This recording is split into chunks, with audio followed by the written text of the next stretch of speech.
Hi, I'm Chris. And I'm Sean, and this is Weather Booth. Flirting with around freezing temperatures. Should be relatively dry as we go through the night. This episode, we have a guest star joining us, an instructor at the University at Albany, Ross Lazear. Everyone give Ross a warm welcome today. Thank you. Thank you for the introduction. It's great to be here on the second installment of the Weather Booth. I am in my 13th year teaching in the Department of Atmospheric and Environmental Sciences at UAlbany, and I absolutely love talking about my favorite subject, the weather forecasting, severe weather, with such fantastic students who are also as enthusiastic about the subject as I am. So I'm really thrilled to be joining you all for this. This is really great. So thanks so much for having me.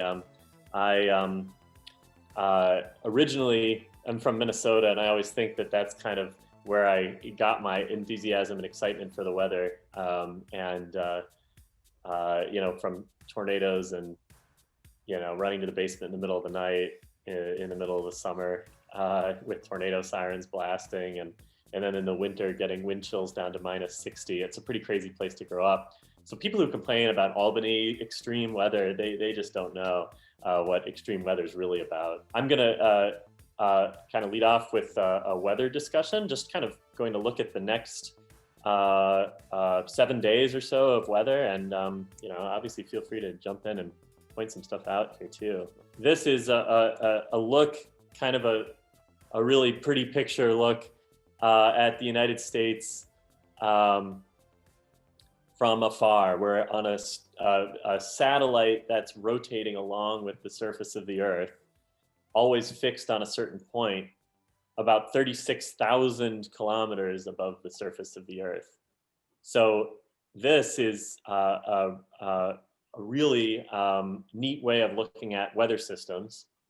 We can just follow them along as the Earth rotates, the satellite rotates with it. This is a look actually at the latest few hours, and right now it's Saturday, March 6th, and it's the latest few hours here of water vapor satellite imagery. So we're looking at how much water vapor, the concentration of water vapor, starting about maybe 5 kilometers above the surface of the Earth and going up from there. So this is kind of looking at not the ground level water vapor or humidity, but more the presence of water vapor and clouds way up in the top of the troposphere, which is the part of the atmosphere where we have weather. And the reason I'm showing this is because we can see some really cool stuff going on. We're kind of looking at the level of the jet stream here.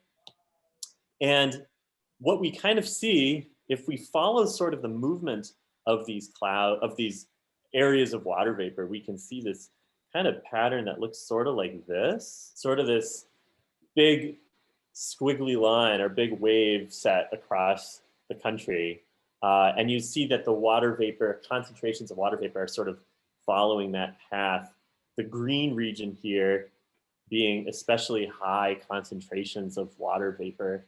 And these are actually cirrus clouds, pretty thick layer of cirrus clouds. Those are like the kind of wispy clouds that are made of ice crystals that you see when you look up at the sky. Sometimes you can see the sun or the moon sort of through them. The reason I'm showing this is because generally when the jet stream, when these upper level winds go to the north like this, generally this is outlining warm temperatures. And when they dip down to the south, generally this is outlining cold temperatures. And as we record this, it's pretty cold. It doesn't really feel like March here in Albany. And but the good news, as we'll see, is that spring, my favorite season, spring is on its way, as this warm air and this, what we call the ridge in the jet stream, will gradually start to shift to the east. Is that area, I guess, over Texas and into the Gulf of Mexico, highlighted in yellow, is that a region of like dry air or dust or something? Yeah, that's a great question, Chris. This is an area of pretty dry air. And so just like where we see on the greens up here that I mentioned, a region of fairly moist air in the upper part of the troposphere, this is actually a region of pretty dry air, as you mentioned. And really when we see that, again, this is telling us we're not looking at the moisture content near the surface, and certainly it's pretty humid over the Gulf of Mexico even this time of year. We're looking at the moisture content way above the surface. And usually when we see something like this, really a region of really dry air aloft, we're usually looking at air that's sinking aloft and drying out. And as we'll show in a minute, when we look at the visible satellite imagery, which is basically what we would see if we were on this satellite looking down at the surface, looking with our own eyes, we'll see that it's a pretty clear day across much of the United States. And so we're seeing this kind of sinking, warming air there, and that's in association with this really nice dry air in this region. Yeah, and here's the visible satellite imagery. And this is very, very different from the way it looked a couple weeks ago. You might recall that a couple weeks ago, we had this incredibly unusually cold air mass surge all the way down to the Gulf of Mexico that deposited snow as far south as, Corpus Christi, Texas, all the way into Louisiana, some pretty impressive snow, and left people without power for a really, really lengthy period of time. A really terrible, tragic kind of event down in the southern plains. This is the visible satellite image. So we're looking at where we see white is generally, we're seeing cloud tops in most cases. But if you look carefully, first of all, you'll see that the image starts off kind of dark and then gradually lightens, and that's the sunrise across the Western Hemisphere this morning. But if you look carefully, you can see this region here, what looks kind of at first to be clouds on the surface, but is actually not moving. And that tells us that this is actually snow, which is very reflective of sunlight. And so we can see it from outer space. We can see areas of snow versus areas of land. But by and large, the United States is actually quite clear today, with the exception, with one main exception here across upstate New York, Pennsylvania, the mid-Atlantic, where it's pretty cloudy. And we're kind of used to that in Albany. It's pretty cloudy here compared to other parts of the country. And so again, this is Saturday where we're recording this, and we can see it's pretty cloudy out. And thankfully that is going to change again as this whole upper level pattern that I just showed moves east. We're going to be replacing these clouds and cold temperatures and wind with some milder weather. You can kind of see these sort of milky white clouds here that are moving in this region, outlining where we saw the high concentrations of water vapor, and those are our cirrus clouds that are coming up over the high plains.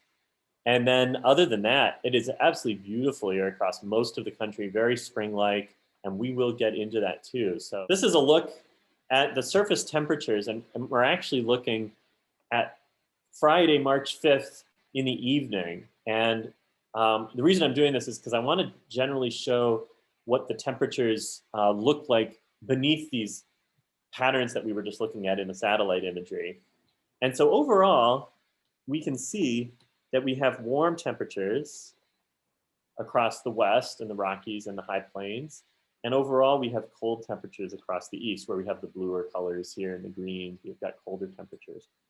What we see here in these little kind of sticks all over this map are wind barbs, and that's telling us the speed and the direction of the wind. So this, for example, this wind barb right here is a wind that is out of the northwest.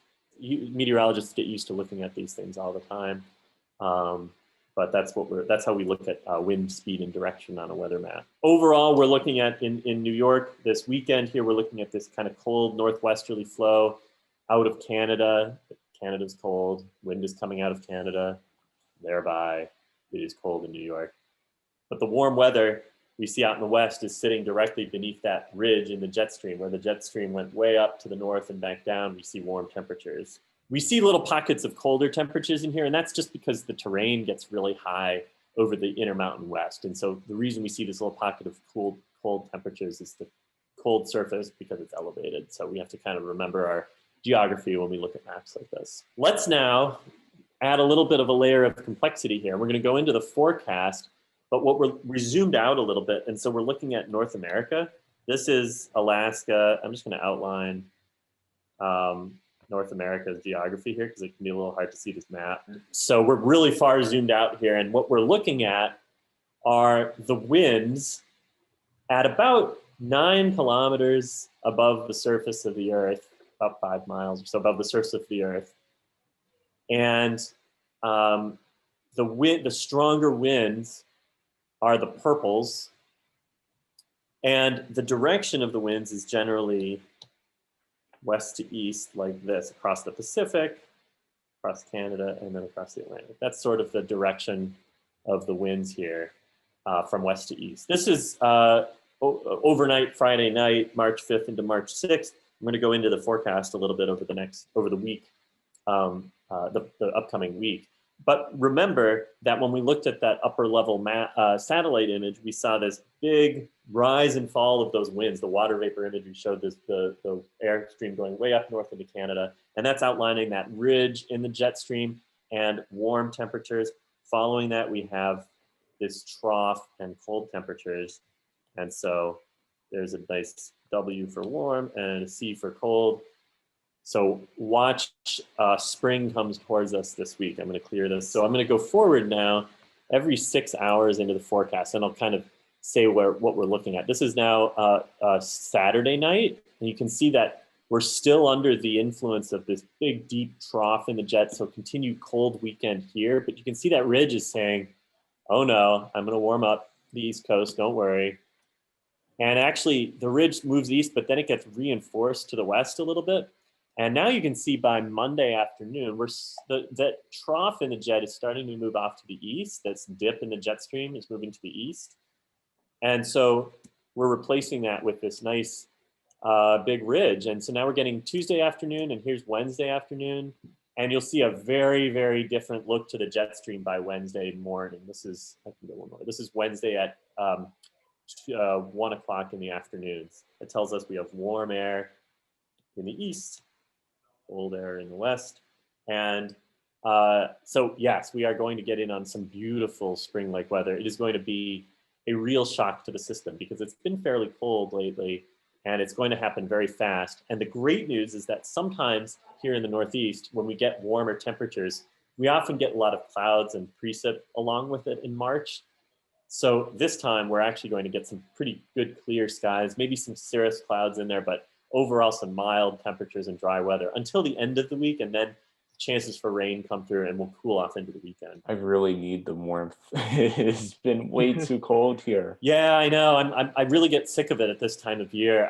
I love a good snowstorm, but by the time it rolls on March and it's windy and cold, it just really feels like it's dragging, and that first warm air of the spring makes me like really, really crazy for warm summer weather. So I'm sure going to feel that in a few days. Okay, so all we're looking at is the temperatures near the surface of the Earth. So this is pretty close to how warm and cold it'll feel here across the country this week. And we can see, this is Saturday afternoon, we can see those colder temperatures across Eastern Canada and the Northeast, and we can see the warmer temperatures across the West. I'm going to go forward into the forecast.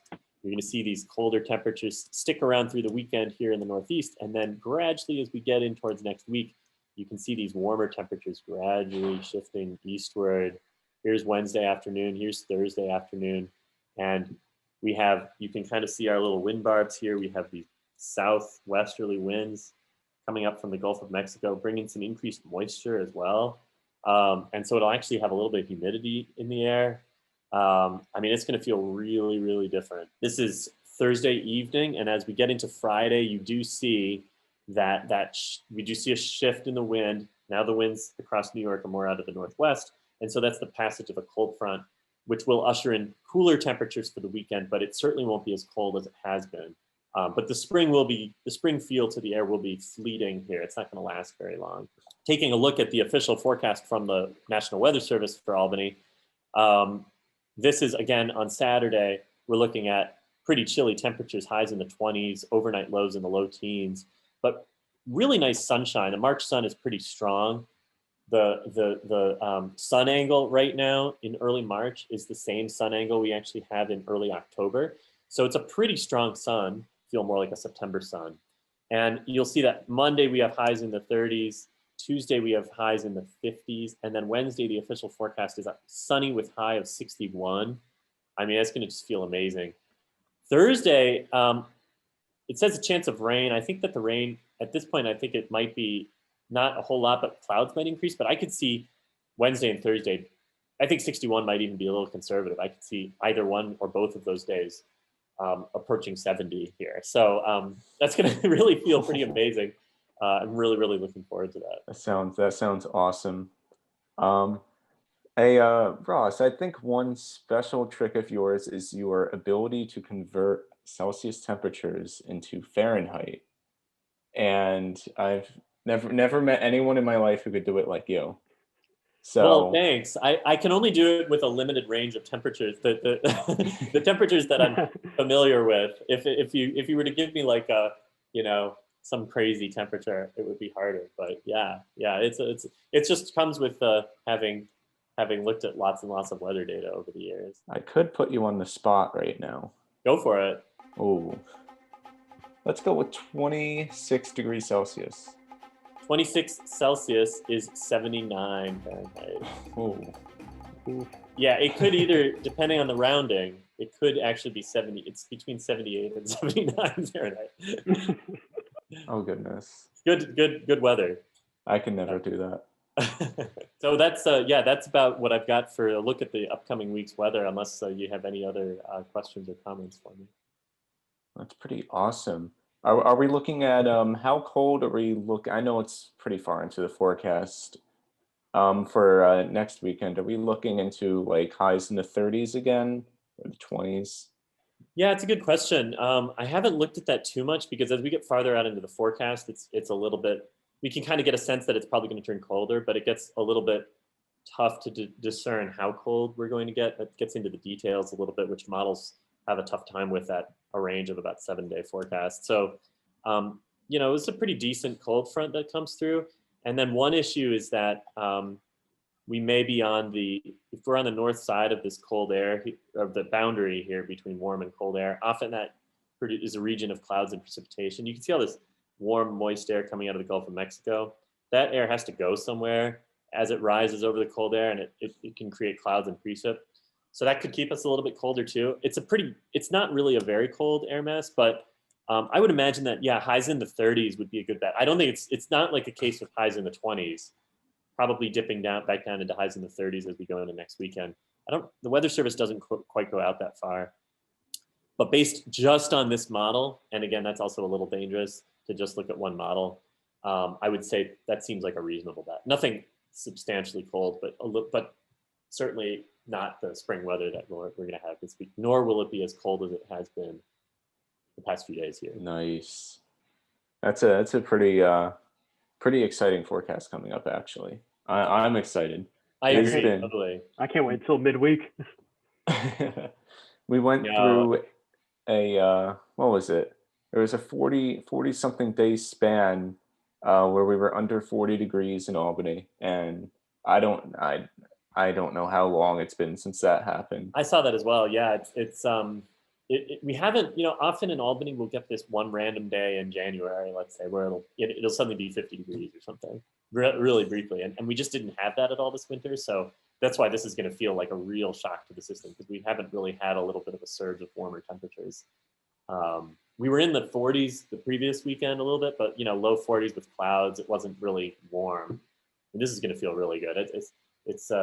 I feel like I want to teach outside, but teach my classes outside, but logistically that gets a little tough, especially with a programming class that you guys are in. Well, thanks, Ross. That was a great forecast. I'm excited. I almost wanted to do the forecast because it was such a good forecast for this week. Dry, sunny, and warm, upwards of 70 degrees, maybe. Yeah, thanks for bringing me on to deliver some good news. No problem. Bye. Now we can transition into our next segment. I want to talk about the different types of precipitation that can fall. Generally, when you're paying attention to a weather forecast, I mean, sometimes it may snow when it's above 32 degrees Fahrenheit, and sometimes it can rain when it's under 32 degrees Fahrenheit. Those wacky weather forecasts, they don't always make sense to you. Sometimes it'll sleet, other times it'll be freezing rain.